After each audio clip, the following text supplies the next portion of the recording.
से no to epoxy tile grout. जी, आपने सही सुना। देखिए, बिल्कुल ज़रूरी नहीं है कि हर वो चीज़ जो कॉस्टली हो, जो बहुत पॉपुलर हो, बहुत ज़्यादा बिक रही हो, वो बेस्ट हो और आपके पर्पस को पूरा करे। इंटीरियर हो, एक्सटीरियर हो, रेज़िडेंशियल हो, कमर्शियल हो, इंडस्ट्रियल हो, किसी भी तरह के स्पेस में जब टाइलिंग की बात आती है और जब स्टेज ग्राउटिंग की आती है, तो एक ही नाम आजकल सुनाई पड़ रहा है और वो है एपॉक्सी टाइल ग्राउट। तो ऐसे में मेरा ये स्टेटमेंट से no to epoxy tile grout हो सकता है आपको सुनने में बड़ा अजीब लगे। ये एपॉक्सी टाइल ग्राउट के उस पहलू को उजागर करने के लिए है जिसके बारे में कम इन्फॉर्मेशन है, अवेयरनेस काफ़ी कम है। तो इस पॉडकास्ट को बड़े ध्यान से सुनें अगर आप भी एपॉक्सी टाइल ग्राउट को बेस्ट ग्राउट मानते हैं। पहले पूरा जानें, फिर मानें। नमस्ते और welcome to on the floor. मैं हूं दिनेश व्यास और जैसा कि आप जानते हैं, पिछले 3 पॉडकास्ट से हम बात कर रहे हैं टाइल ग्राउट और ग्राउटिंग की। अगर आप टाइल ग्राउटिंग को सीरियसली समझना चाहते हैं, तो आज के पॉडकास्ट के पहले जो पिछले 3 पॉडकास्ट हैं इस विषय पर, आप वो भी समय निकाल कर देख लें। आज नहीं तो जब फुर्सत मिले। पहले पॉडकास्ट में हमने बात की थी क्लासिफिकेशन ऑफ टाइल ग्राउट्स, कितने तरह के टाइल ग्राउट्स होते हैं एज़ पर इंटरनेशनल स्टैंडर्ड। दूसरे पॉडकास्ट में हमने बेसिक स्टेप्स की बात की थी, how to do tile grouting. और तीसरे पॉडकास्ट का टॉपिक था how to estimate cost of tile grouting. इन पॉडकास्ट में मैंने एपॉक्सी ग्राउट की 5 इंपॉर्टेंट खासियत के बारे में भी बात की थी। पहली खासियत है कि ये बेहद ड्यूरेबल है, बहुत स्ट्रांग है। दूसरी खासियत थी कि ये नॉन पोरस है, जिसके कारण ये हाइजीनिक भी है और स्टेन रेजिस्टेंट भी है। तीसरी इसकी खासियत है कि ये केमिकल रेजिस्टेंट है। चौथी एक काफ़ी इंपॉर्टेंट इसकी खासियत है कि ये स्क्रैच रेजिस्टेंट है। और पांचवी खासियत ये थी कि इसमें आज बहुत बड़ी रेंज एस्थेटिक्स की, इफ़ेक्ट्स की काफ़ी बड़ी रेंज अवेलेबल है। तो फिर इतनी सारी खूबियों वाले एपॉक्सी टाइल ग्राउट में ऐसी कौन-सी खामियाँ हैं, जिनके बारे में एपॉक्सी ग्राउट मैन्युफैक्चरर्स प्रोएक्टिवली बात नहीं करते? जो इनके एप्लीकेटर हैं, कॉन्ट्रैक्टर हैं, वो या तो इग्नोरेंट हैं या फिर इग्नोर कर रहे हैं और बचे कस्टमर्स। वो तो बेचारे यही सोचते होंगे ना कि जो ग्राउट 5, 6, 7 गुना महँगा है, जिसके बारे में सब लोग बात कर रहे हैं, वो बेस्ट ही होगा। कंसर्न की बात ये है कि उन सिचुएशन में भी एपॉक्सी टाइल ग्राउट यूज़ हो रहा है, जहां उसकी ज़रूरत नहीं है या कई केसेस में लॉन्ग टर्म में इसका फेल होना तय है। क्यों फेल होगा ये एपॉक्सी टाइल ग्राउट? किन सिचुएशन में ऐसा हो सकता है? ये कोर में है आज के इस पॉडकास्ट का विषय। और जो ओटीएफ में जो हमारे आपके जैसे जागरूक जो हमारे ऑडियंसेस हैं, उन्होंने कुछ सवाल दिए थे।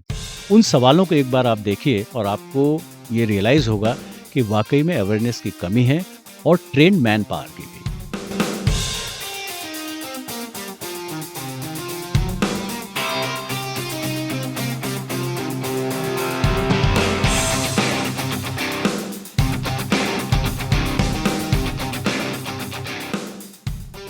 तो आपने देखे ये कुछ सवाल। Coming back to the question, why did I state say no to epoxy tile grout? Reason है इसमें मौजूद कुछ कमियाँ, कुछ लिमिटेशंस जो इसे हर परिस्थिति में बेस्ट टाइल ग्राउट नहीं बनाता।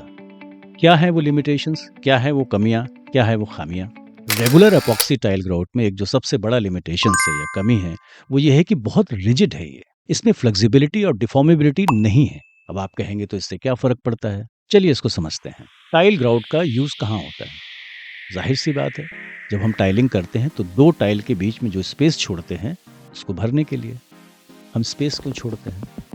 क्योंकि सारे टाइल मैन्युफैक्चरर्स दुनिया भर में गला फाड़-फाड़ के चिल्ला के बोल रहे हैं कि टाइल चिपका के मत लगाइए, उसमें गैप छोड़िए। आप में से बहुत सारे लोगों को पता है कि वो इसलिए बोल रहे हैं कि टाइल्स में थर्मल एक्सपेंशन और कॉन्ट्रैक्शन होता है। ठीक है, तो हमने गैप छोड़ दिया, लेकिन इस गैप को खुला तो नहीं छोड़ सकते। इसमें कंटैमिनेशंस जाएँगे और ख़ासकर जब वाटर जाएगा, तो पूरी टाइलिंग की इंटीग्रिटी भी ख़राब होगी और साथ में लीकेज और सीपेज का इश्यू होगा। तो हमें कुछ भरना है इसमें। यहाँ तक ठीक है? देखिए, जो गैप हमने छोड़ा था ताकि एक्सपेंशन और कॉन्ट्रैक्शन एडजस्ट हो सके, अगर उसमें हमने कोई ऐसी चीज़ भर दी जो खुद भी बहुत रिजिड है, तो क्या होगा? वक़्त आने पर कोई एडजस्टमेंट नहीं होगा। टाइल भी रिजिड है और ग्राउट भी रिजिड है।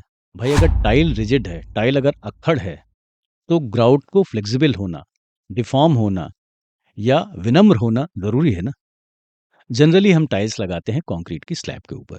तो एक तो टाइल का थर्मल एक्सपेंशन है, दूसरा आपको पता होगा कि इवन जो स्लैब है, जो कंक्रीट है नीचे, उसमें भी मूवमेंट होता है, कई सारे स्ट्रक्चरल मूवमेंट होते हैं और ये ग्राउट ही है जिससे दोनों से डील करना है। यानी कि एक तरफ आपका टाइल एक्सपेंशन कॉन्ट्रैक्शन शुरू है उसका और दूसरी तरफ जो नीचे स्लैब है, जो कंक्रीट है, उसमें भी एक्सपेंशन या तो कुछ दूसरे स्ट्रक्चरल मूवमेंट हो रहे हैं। इसीलिए आपने देखा होगा कि हम कंक्रीट की स्लैब में भी जगह-जगह पर एक्सपेंशन गैप्स छोड़ते हैं। यानी कि जो ग्राउट है उसको दोनों से डील करना है। नीचे सबस्ट्रेट है और दोनों बाजू टाइल्स हैं। पुरानी फिल्मों में जो बहू होती थी ना, एक तरफ सास दूसरी तरफ पति, यानी जब पारा ऊपर जाए और तनातनी हो तो फ्लेक्सिबिलिटी बहुत ज़रूरी होती है। तो इस तरह से अपोक्सी टाइल ग्राउट में फ्लेक्सिबिलिटी डिफॉर्मेबिलिटी ना होना एक इसका बहुत बड़ा लिमिटेशन है। सिचुएशन में जरा आप ह्यूमर देखिए, पहले हमने गैप छोड़ा कि भाई एडजस्टमेंट के लिए जगह ज़रूरी है, फिर हमने उसको एक रिजिड सब्सटेंस से भर दिया। तो जब अगर कोई ऐसी स्थिति आएगी एक्सपेंशन कॉन्ट्रैक्शन की, तो होगा क्या? ये तो वही बात हो गई कि टाइल वालों ने बोला कि समस्या से निपटने के लिए आप गैप छोड़ दीजिए, ठीक है? तो रात में हमें लगा कि हमें हल मिल गया और सुबह मुसीबत फिर सामने खड़ी। तो आई होप एक बात तो आपको समझ में आ गई होगी, जिस टाइल्ड सरफेस को थर्मल एक्सपेंशन कॉन्ट्रैक्शन की पॉसिबिलिटी है जिसमें, वहाँ पर epoxy tile grout is not the best tile grout. दूसरा लिमिटेशन है एपॉक्सी टाइल ग्राउट का कि इसको आउटडोर में अप्लाई नहीं कर सकते।